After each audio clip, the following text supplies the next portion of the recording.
I don't think anybody else has school today besides us. I believe Clayton does. Clayton was off last Friday, so I believe they're in today. But I know Clear Lake is out today. Yeah. But we'll go ahead and they can catch up on the recording if they have to. Okay. So our topic today, went over this a little bit in Unit 1. We talked about percents.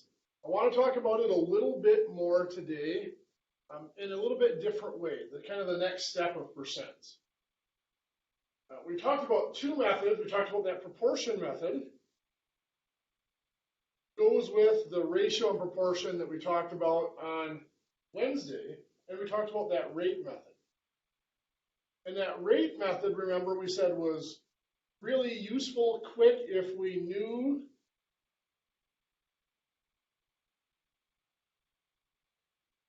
base amount and the rate. So we would just multiply that base amount by the rate. Remember, the rate is the decimal form of the percent. And we would get that portion of interest. And there are a lot of applications that we're going to look at today where that is a very common calculation. And so we use that rate method. But I want to start off with some examples that deal with increases and decreases. We hinted at it a little bit in the last unit, but I want to talk about it more now. So let's say Sam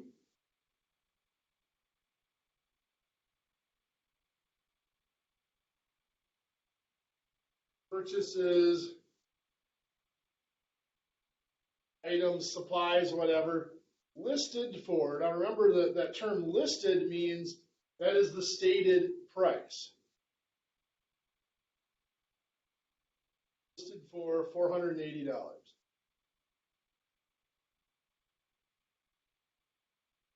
How much does Sam pay after 12% discount? This is a pretty simple, pretty common form of a discount problem, or what we would call a percent decrease problem. The whole purpose of the discount is to decrease the overall price by that given percent. So here, our given percent is the 12%. So we'll write that as 12 over 100. We'll start out using our proportion method. And if we break down that percent, the 12 and 100, the 12 is our discount. That is that piece, that portion of interest that we're looking at. 100% is the base amount, and here that would be the full price or the list price. But as we go to set up the rest of our proportion, on the other side here, there's two amounts, and we're hoping that one of them is the amount we're looking for, and the other one is given in the problem. Well, if we break down this problem, we see the discount is what is not necessarily what we're looking for, but it'll get us to what we're looking for. And the list price is given in the problem, $480. So we'll put $480 in there for the price, list price. And then we'll go ahead and cross multiply and divide. 12 times 480 divided by 100 will give us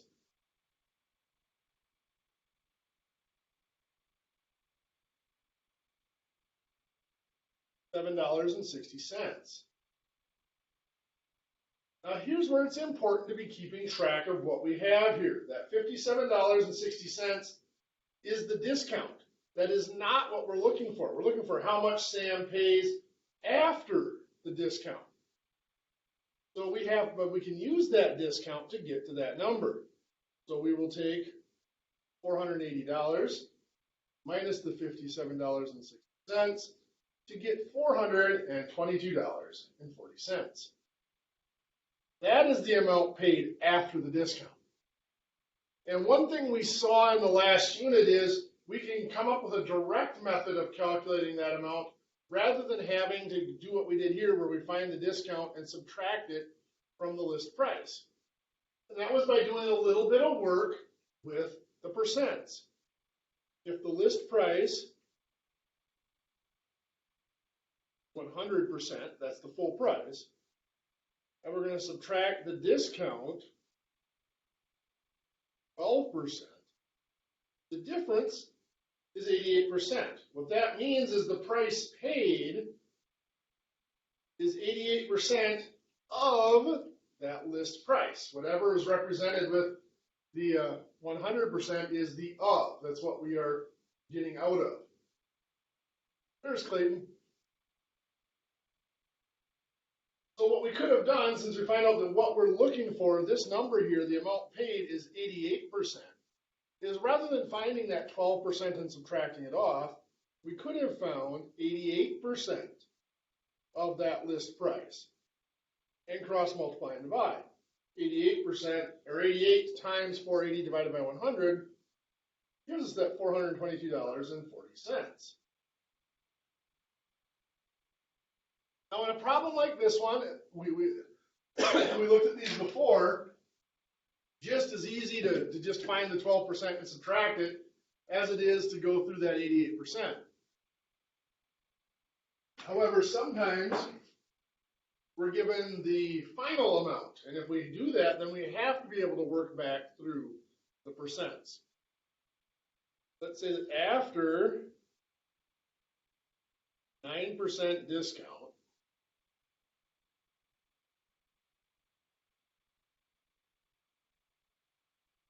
Peyton is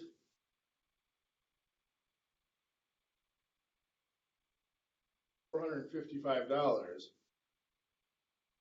applies.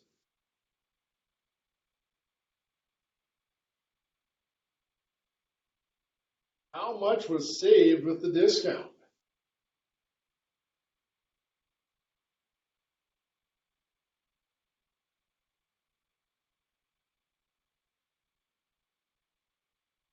So if I start out by looking at my percent here, the 9%, that is 9 over 100. That 9, of course, represents the discount. 100 represents the list price or the full price. Go to set up the other side of this. Remember, we need at least one of those numbers, and the other number will be what we can calculate from this. Well, if we look at this, we are not given the discount. We're asked to find the discount. How much was saved would be the amount of the discount. We do not have the list price. The $455, that is the price paid after the discount. It is not the list price. We cannot put it in here. So the 9%, if we try to use that percent, we have nothing to go on the other side of that proportion. So we have no choice but to resort to working with the percents. So we have the list price, the full price, 100%, and we're going to subtract that discount, 9%, to get the amount paid, 91%. That 91% that we can work with. 91% is 91 over 100. 91 is the price paid after discount.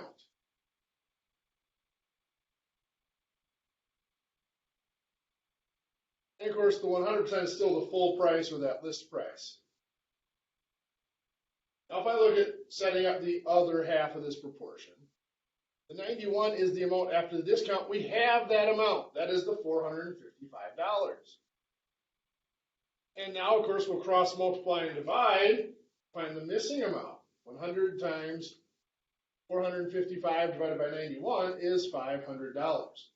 Now remember, the $500 represents the list price. That's not what we're looking for. We're looking for how much was saved with the discount. So we do still have to go back and do 500 minus 455 to get $45 is what was saved. Kind of a tedious process. You have to adjust the percent, then you have to calculate the full price, and then you have to subtract.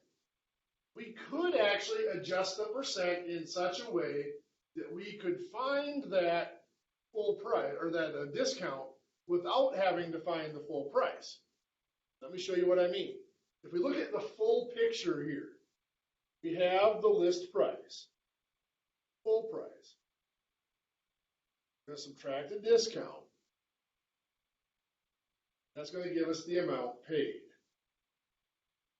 Now, when we're dealing with percents, every item in the problem is actually described by two different numbers. One of those numbers is a percent, and in this case, the other number is a dollar amount. Well, we had a 9% discount. Put 9 in there on the percent side of the discount. And the $455 was the amount paid. So under the dollar side, we put that with the paid amount. Now it looks like that's all the information we have, but it's not. Because anytime we are working with a percent, there is a base amount. Something represents that base amount, the 100%. And of course, here that's that list price. Remember that base amount is the full amount or the starting amount. Here, we start with the list price, then take the discount. So we can do 100 minus 9 is 91% for the amount paid. Now, each of these items is matching up with a percent. Only one of them matches up with a dollar amount. So we're going to keep that item because we have both numbers describing it. And then we're going to look to see what is it we're trying to find. Well, we were trying to find the amount of the discount. So this is the number we want. So in this problem, I don't need the list price. Up above, we found it and we used it to find the discount, but I don't need it. And what I see here is this is actually a proportion already set up in the table. Let me pull it out so you can see. So I've got 9% represents the discount, but I also have my missing number representing the discount. I have 91% represents the amount paid, and $450 also represents the amount paid. Remember, we said these proportions had relationships in two directions. Both of these numbers represent the discount. Both of those represent the amount paid. Both of these numbers represent percents. Both of these numbers represent dollar amounts. We have the relationship in both directions. And now we can go ahead and cross multiply and divide. 9 times 50, or 9 times 450. Wrong number, that's 455. 9 times 455 divided by 91 is going to give us that $45 was our discount. So we were able to calculate it directly without having to find the full price. Then, of course, we had percent increases, whether it's a price increase, whether it's a surcharge or whatever. We can have increases. So let's say that after a price increase,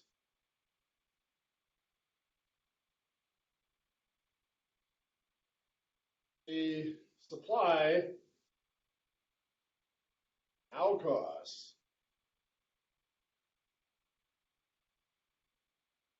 $1,350.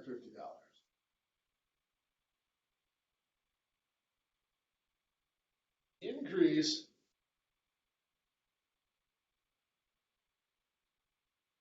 was, let's see, 16%. What was the old price?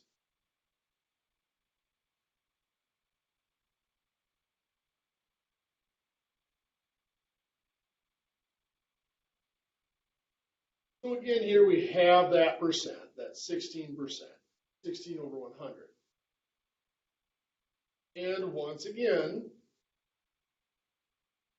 look at what each of those represents. The 16 would be the increase.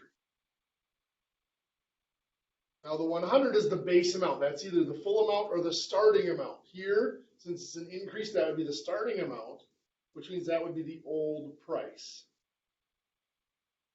If I wanted to set up the other half of this, well, I do not have the amount of the increase, and I do not have the old price. What I have here is the new price. That doesn't fit either of those numbers in my percent. So once again, we have to play with our percents. We have the old price,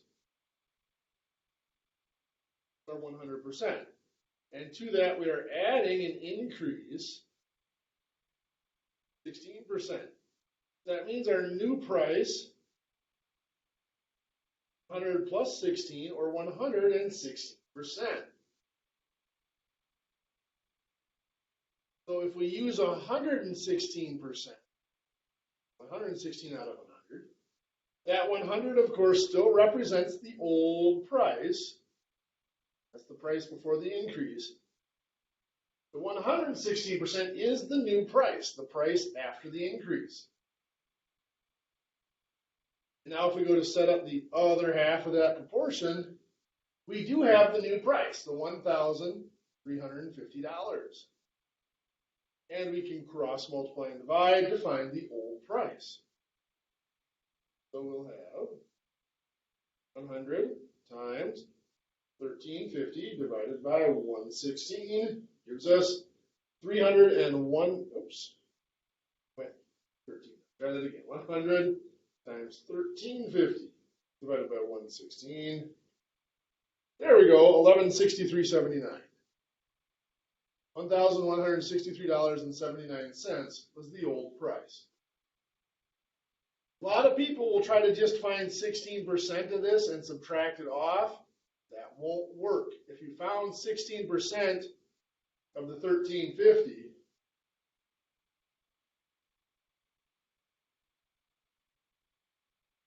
what you end up with $216. Well, if we subtracted that, we'd get $1,134, which is considerably less than what we have there. The reason for that difference is, of course, the 16% is not off of the 1350. It's off of, it's calculated from the 1,163.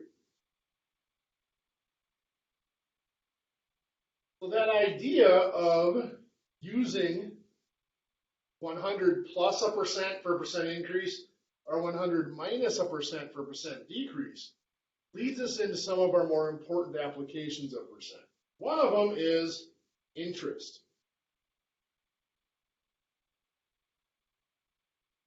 Interest on money, we talk about simple interest, which is the simplest way you can calculate interest.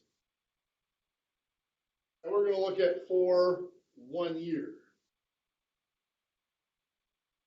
So the simple interest for 1 year is just your principal times your rate. So if we invest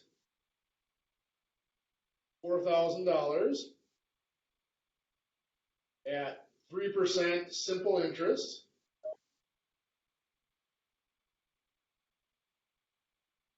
for 1 year, the amount of our interest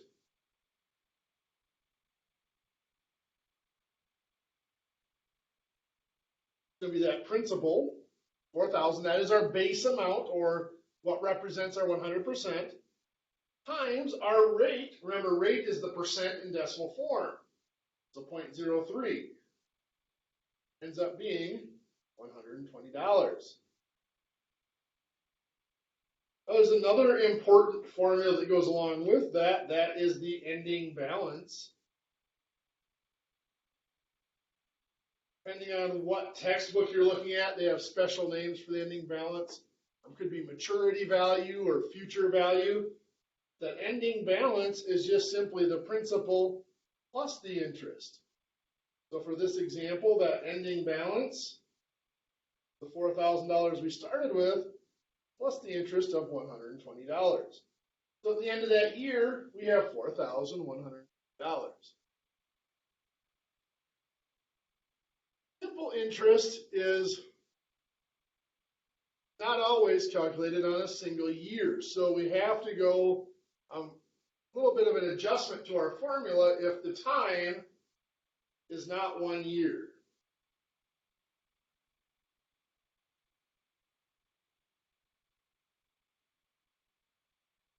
If that's the case, the amount of interest is the principal times the rate times the time, where that time is in years. So let's say we're going to invest $2,000 at 8% simple interest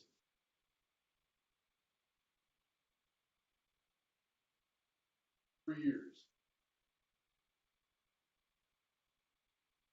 So the amount of interest we would earn here would be the principal, $3,000, times our rate, the 8% would be 0.08, times our time in years, it should just be 3 years.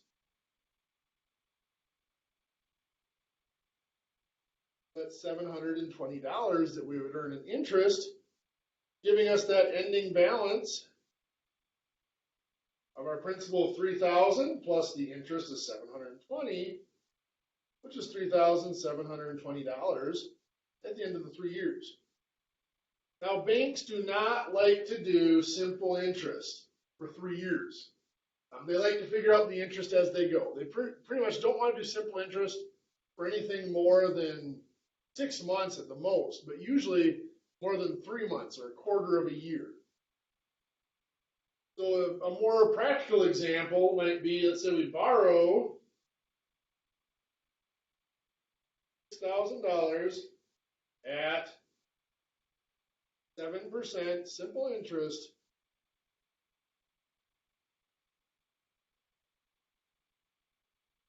per month. How do we express this as we write out our interest formula? Well, our principal is still $6,000. Our rate is still the 7% as a decimal, so 0.07. Now our time, we said that the time was always expressed in years. 4 months, there's 12 months in a year, so that is 4/12 of a year. Multiply that out, 6,000, 0.07. And then you don't have to really worry about the fractions. To times 4 divided by 12 is all that really needs to be entered as. It's $140 in interest. And of course, we can find that ending balance by doing the 6,000 plus the interest of $140, $1,140 ending balance. Let's go back to this previous example though. What would we do there if we were investing for 3 years? What the bank would typically use is something called compound interest.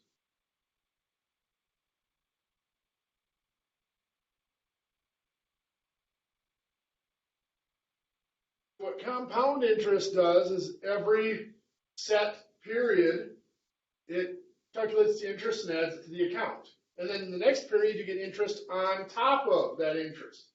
That's what the word compounding means, is it doubles up or it magnifies over time. So the term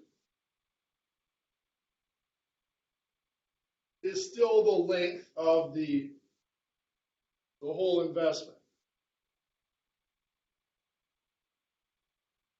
So that might still be 3 years or 5 years or whatever. It's basically the time. It replaces the T for time. Then we have the period. And that is the number of times a year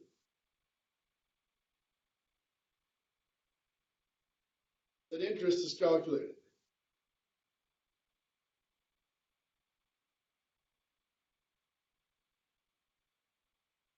If it is compounded, and we use the letter N to represent periods. So if it is compounded quarterly,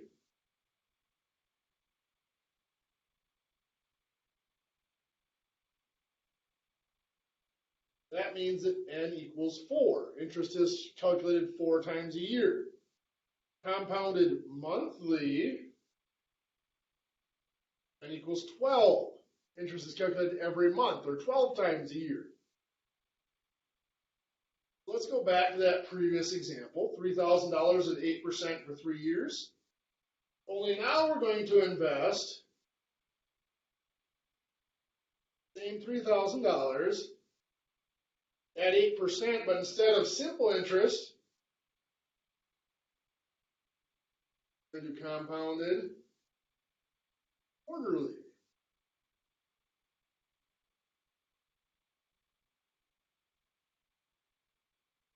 Well, as we look at this, we're going to have a beginning balance for each quarter. Actually, I should probably number my quarters first. Let me put that over.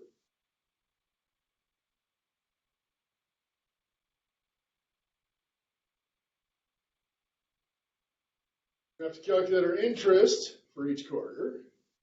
Then we're going to have an ending balance at the end of each quarter. So in our first quarter, our beginning balance is just the $3,000. Our interest is that principal, $3,000, times 8%, will be 0.08 as a rate, times a quarter, or a fourth of a year. Comes out to be, what, $60 in interest. So the ending balance is just going to be the 3,000 plus the 60, or $3,060. As we go to the second quarter, we start out with a beginning balance of $3,060. Interest, that $3,060, times our 8% as a rate is 0.08 again, and it's a quarter, so a quarter of a year, $61.20. So again, our ending balance will be the beginning balance of $3,060 plus the $61.20. So you can see already in the second quarter we got slightly more interest because of the compounding. Extra $1.20. Now to get through 3 years of this, I would have to do this 4 times a year for 3 years, would be 12 times. That'd be 12 quarters. I don't want to do this 12 times. So let's break this down using our percent increases, because interest really is a percent increase problem. First, let's start with what's going on right here. That 0.08 times 1/4, 0.02. What that is saying is 8% a year is equivalent to 2% a quarter. Each quarter, we're really only finding 2% because it's a fourth of a year. And if we look at our beginning balance, if we think of that beginning balance as being 100%, we're adding an interest here of 2%. What we're looking at before, that means our ending balance is 102%. So at the end of each quarter, we have 102% of what we started with. Well, if we break this down using our percent increases, I'm just going to start out with my $3,000, and I'm going to use my rate method. 102% as a rate is 1.02. So I'm just going to multiply by 1.02. And that is $3,060. If I take that $3,060, and I multiply by 1.02 again, I get $3,121.60. Those are the exact same ending balances I was having up here. So this seems to be working. But once again, to get through 3 years, that would be 4 quarters a year. For 3 years, it would be 12 quarters. I would have to do that 12 times, multiplying by 1.02. Fortunately, in math, we have a shortcut. If you're going to multiply by the same thing over and over again, a power. So 1.02 to the power of 12. 3,000 times 1.02 to the 12 gives us an ending balance of 3804.73. If you compare that to our simple interest ending balance, $1,720, you can see they gained an extra $84, almost $85 by using compound interest. That does not seem like a big deal, but it really is. I'm going to preach for a little while here. I'm going to get up on my soapbox and kind of, like I said, get a little preachy for a minute here. And I apologize for that. But this is an important lesson, I think, for people who are young like yourselves to learn. Let's take a look. Let's say right now you're in high school, so most of you are 18 or younger, maybe 19 or almost 19. But let's look ahead a couple of years. If you go to a 2-year or 4-year college, or even just start working, might take you a couple of years to get settled in and on your feet. But let's fast forward to 22 years old.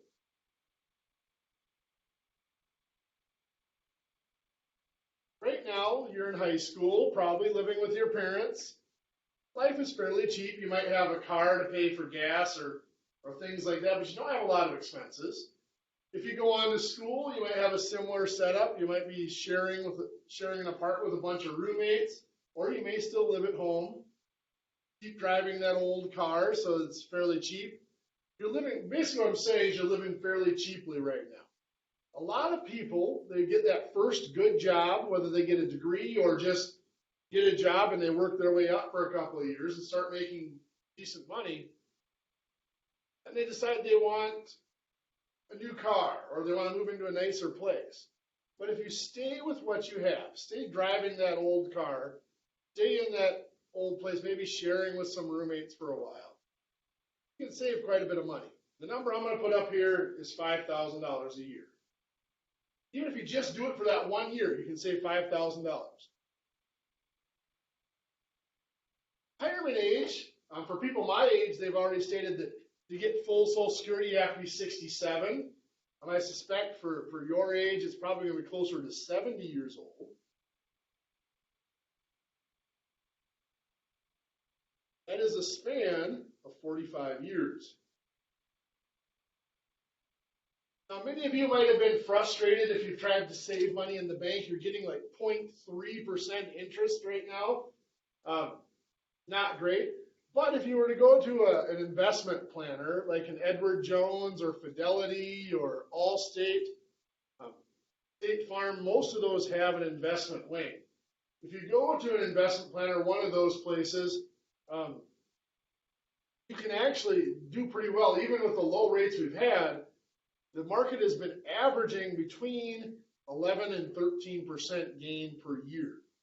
So let's go with an average in the middle of the road there of 12%. If you were to invest that $5,000 with some sort of retirement planner and gain that 12%, of course, what you would have at the end of each year would be 112% of what you started the year with. So we'll take our $5,000 times our 12% as a rate would be 1.12 for 45 years, so to the power of 45. Now, I want you to guess here, before I get done punching this in, how much money you think that would be. So this is putting in $5,000 at age 22, letting it sit there until you're 67 years old. This usually shocks people. It ends up being $819,938. That's just one deposit of $5,000 when you're 22 years old. Now, if you took that back to 18 years old, obviously you'd have a few more years of interest. It would be more yet. Let's go the other direction. Let's say at 22, you decide, I'm young. I want to have fun. I want to get that nice new car. Maybe you want to have toys, whether it's snowmobiles, four-wheelers, whatever it is, or a nicer apartment, or buy a house. Play with your money for a while, and then when you're 32 years old, you decide, now it's time to start saving for retirement. Well, let's say you can put away that same $5,000 at 32, and let's claim you can still get 12% interest, but now it's only 35 years.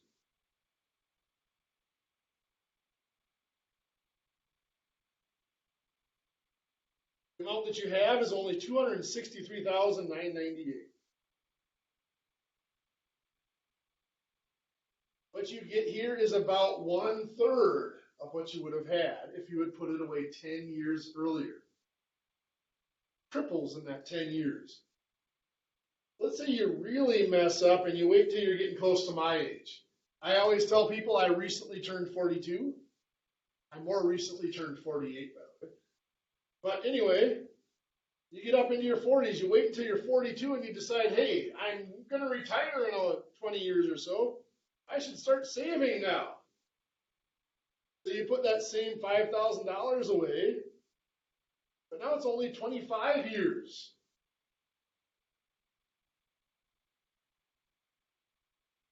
And we can still get that 12% interest. Now you're only going to get $85,000. Again, 1/3 of what you would have had if you put it away 10 years earlier. 1/9 or almost down to 1/10 of what you would have had if you put it away at 22. That is a huge, huge difference. Now, if $5,000 is too much, that's okay. Any little bit that you can put away at a young age makes a big difference. I'm actually going to throw a quick spreadsheet up here just to illustrate this.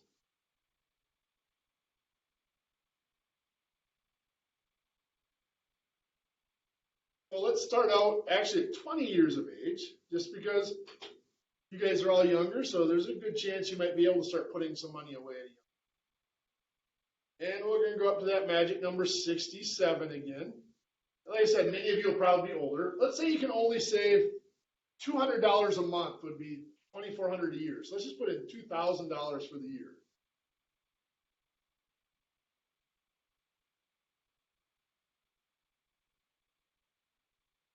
Currency. You put away $2,000 a year, every year starting at 20 until you retire at 67. Your balance will be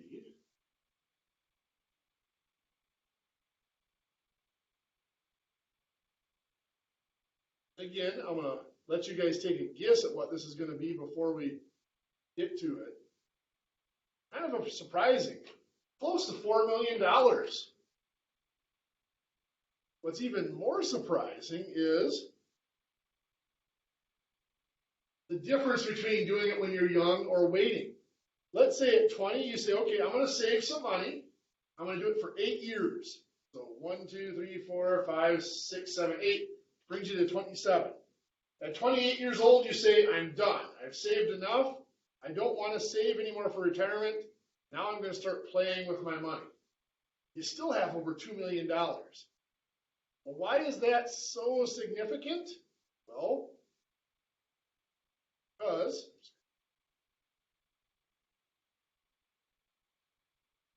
let's do it the other way. Let's say you decide, I don't want to save when I'm young. I want to have fun when I'm young. And so for 8 years, you don't save anything, and you start at age 28 putting away that $2,000 a year. So this person saved for 8 years, then spent the next 40 years playing with their money. This person here played for 8 years and spent the next 40 years saving their money, and did not even come close to catching up to the person who saved for 8 years. I'm done preaching at you. I'll just sum it up with the next few years of your life. If you can save for retirement, it's worth way more than the rest of your life is as far as retirement. If you start in your 20s and save for 7 or 8 years, like we did here, you'll have more money than you would if you started at 30 and saved for the rest of your life. Okay, so I'm done with my preachy portion, I promise. I feel like I have to show that to you because it's really significant information. By the way, you can start putting money away in retirement accounts at 16. So if you have a job, you could actually put money away this year if you wanted to for retirement. I feel like I have talked at you enough here. So we'll give you some homework for the weekend here. Page 78, 1 through 35, the odds are dealing with applications of percents. Next week, then we're going to get more into the meat and potatoes here. We're going to start looking at measurements and how those start to apply to our dosages. With that, you guys have a great weekend, and hopefully we'll see you all on Monday.